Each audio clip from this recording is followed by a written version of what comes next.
Joining me right now, former senior advisor to the UK Prime Minister David Cameron and the host of The Next Revolution, Mr. Steve Hilton. Steve, a pleasure. Good to see you. Hey, Trish. So what's going to happen over there in your home country?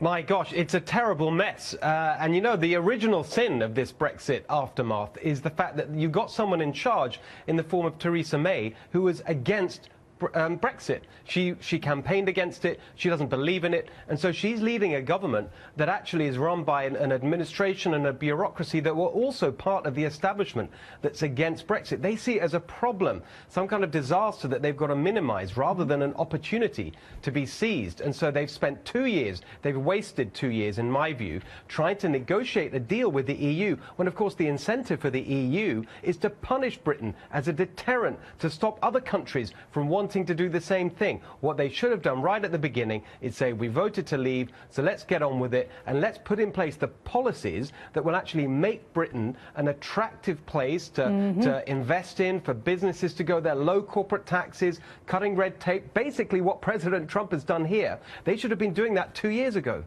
It's kind of like a Band-Aid, right? And you kind of got to rip it off fast, but if you just kind of peel at it little bit by bit, it starts to hurt a little bit more. And this is basically what they've been doing for 2 years, and they have a woman there in charge who, as you say, has never been all in.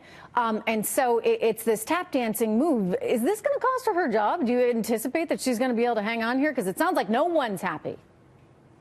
No one is happy, and the other thing, I'm afraid, is that no one can agree on any alternative, either an alternative policy or an alternative leader. And so that's why she's still there, even though everyone is disappointed in what she's doing, is because they can't agree on anything else. So there is a possibility that she just clings on in this totally unsatisfactory way because no one can think of anything else. What you really need is a bold leader who will go in there and say, look, this is a fantastic opportunity, let's go for it.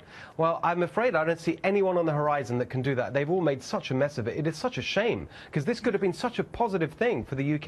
So is it just going to kind of muddle along here? I mean, are they going to come to any kind of conclusion here? I mean, where do you see this heading in the next, well, few weeks? Honestly, I mean, time's running out.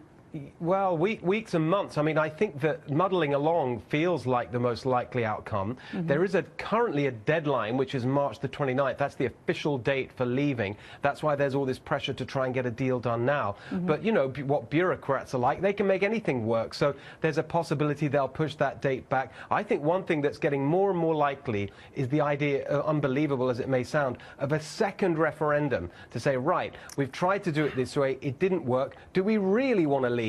And then if we don't, what's the choice? Yes. So I mean, I think so, because right?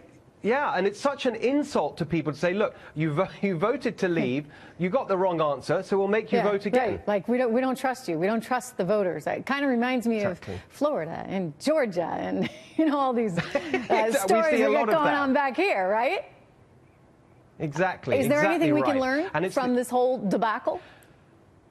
Well, I think actually the way you started the conversation, which is on immigration, that was one of the driving forces in that campaign, the idea of taking back control over the UK's borders. And that's why the President and the administration here are so right to focus on this issue. As you were discussing earlier, his critics say, oh, that's just a stunt, you're trying to make political capital out of it. No, it's a real issue. It's a serious issue. And the real point is if you don't control immigration, then people get really fed up and you can get all sorts of negative consequences. Much better to have a controlled system that actually manages the process in an orderly way. And that's what the President's trying to do, and he's quite right. Hear, hear. All right, Steve, thank you so much. Good to see you, Steve Hilton. You can catch Steve hosting The Next Revolution every Sunday night at 9 p.m. Eastern on Fox News Channel.